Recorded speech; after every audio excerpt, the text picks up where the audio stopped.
Welcome to Graver Load. I'm Anthony, and I picked up the ASRock B550 Phantom Gaming ITX AX motherboard to upgrade my Plex server. So, just a quick overview of the box here. I'm not going to do a full unboxing. I've already done an unboxing, or I've already unboxed it and tested it out for the BIOS reasons, which I'll touch on here in a second. But it's a pretty basic box, right?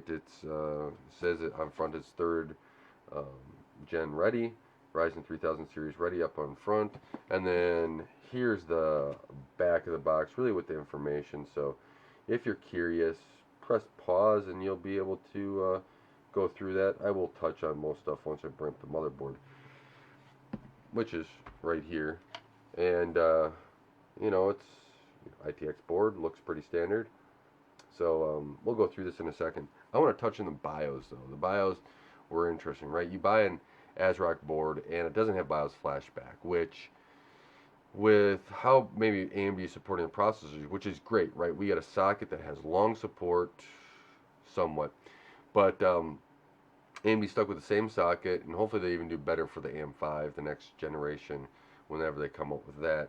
But this AM4 socket, right, has been around for a while, and hopefully this is what AMD, is going forward. You update the BIOS, you get to support the new processor, which is great.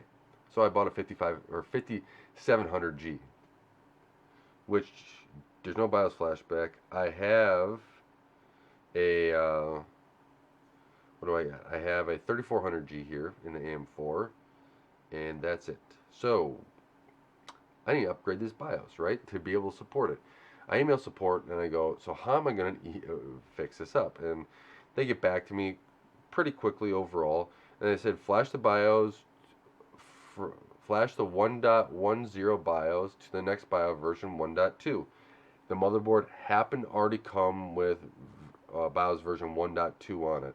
And I just purchased this motherboard. So maybe you don't need that step, and that would support the 1.20 BIOS on this board does support 5000 series processor. So that's great. However, that supports 5000 series processor, not the 5000G series processor. So I still have to get to that next point.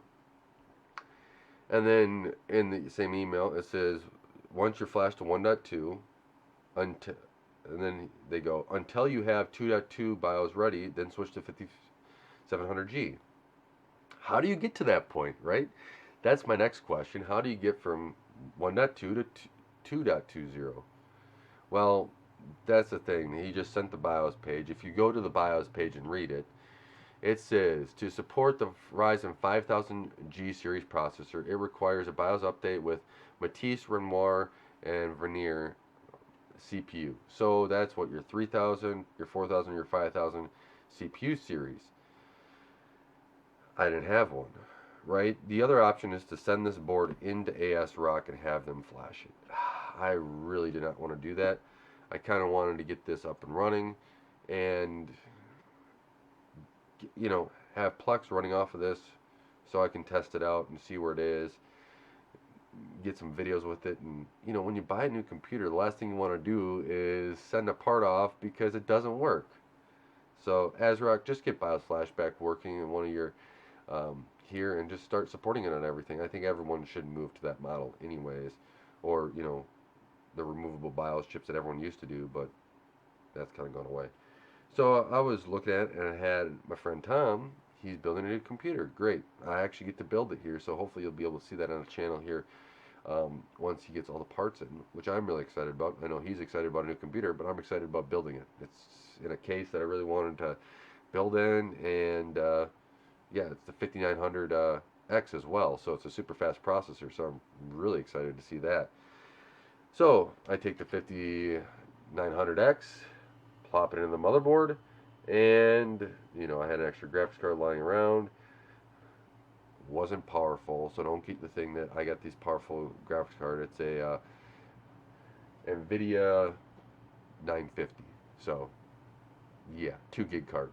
Nothing to write home about, but hey, I was able to see the monitor, able to boot, and guess what? Update the BIOS. So It's on version 2.2 with the Ryzen 5000 series 5900X that my friend Tom, he actually already had the CPU, so he just dropped it by, was able to get this up and running, and now, hopefully, FedEx says that somehow they're actually going to be on time today, and actually have the processor here today too, so maybe there'll be a build here quite soon if the case also comes today as it's supposed to. So, I'm quite excited because the 5700G, I did not have to send the board away. I did not have to jump through a whole bunch of hoops.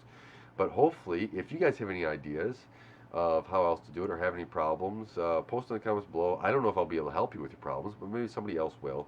And ASRock can think about how to improve the flashing or at least the BIOS flashback, because that's kind of important. But let's jump through some of the specs of the board overall. Right, the main reason why I bought this board, and we'll start with the I/O here, is, well, it'll fit the 5700G in there, so it's got your display port and HDMI, but it has a 2.5 gig NIC.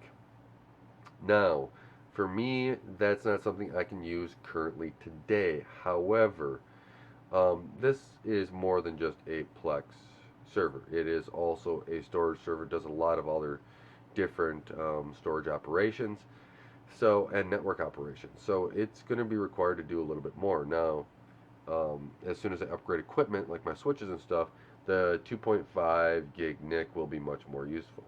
You can see up on top you have USB 3.2 Gen 2 ports up there. Then you have 6 total.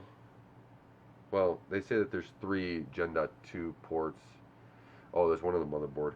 And then you have 6 3.2 Gen 1 ports, 4 in the rear, 2 in the front, and then 2.0 header on the front as well. You have your 7-channel audio. You have your Wi-Fi 6 on there as well.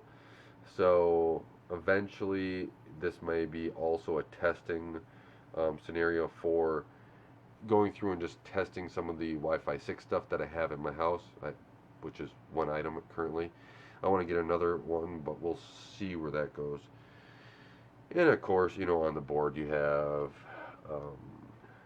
you see the M.2 slot there at the bottom. And that's PCI Gen 4 by 4 for your M.2. I'm actually going to be using the current M.2 on my current server to help me just not have to do a whole bunch of switching right away. Then you have a PCI 4.0 by 16. You also on the back side have another M.2 slot, so that's kind of cool here on the bottom that you can go through and use. You have your 4 Sata ports up along here.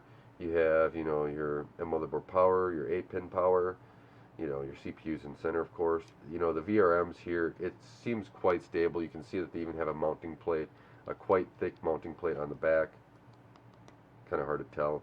I also don't have very good nails. So yeah, I'm excited. There's 3 fan headers on this board. You have addressable RGB.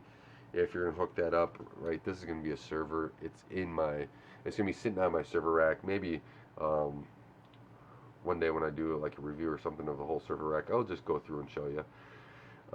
It's in my utility room, just basic where, well, I don't really hear anything at all running in there, so that's kind of cool. But pretty basic board overall. I mean, it's not a cheap board. ASRock makes one more cheaper than this, but it's going to do the 2.5 gig NIC was kind of the selling point for me. That's why I went down that route. But I'm excited. Hopefully that this is going to be with the 5700G, be able to be the boost that the server needs to kind of keep up, especially with some of the transcoding I do, and go from there. So let me know if you have any questions about this board. I will be doing a BIOS walkthrough of this board once the machine's up and running, so hopefully I can get that out too here fairly soon. And if all the parts come in, I got the power supply, I already have the memory. That's something I already had lying around here, was a couple sticks of 3200, so it's not going to be as fast as I want, but it's usable, right? I didn't have to pay as much for this whole system as, because I had some of the items here and the power supply was like 50% off, so they were having a really good sale and a rebate on it, and I was like, okay, I don't know, I'll hop on this, and that was kind of some of the deciding factors for some of the good pricing. Otherwise, I probably would have waited. Didn't want to spend that much money on this build to begin with, anyway. So with that, let me know what questions you have with the board.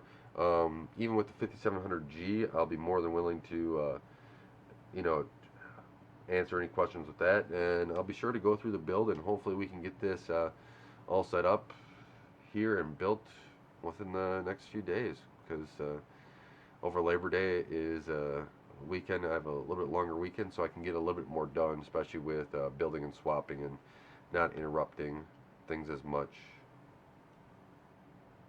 unless somebody's watching something on the server. So, yep. With that, thank you guys for watching. Thank you for taking the time to help support Gray Overload and helping this channel grow.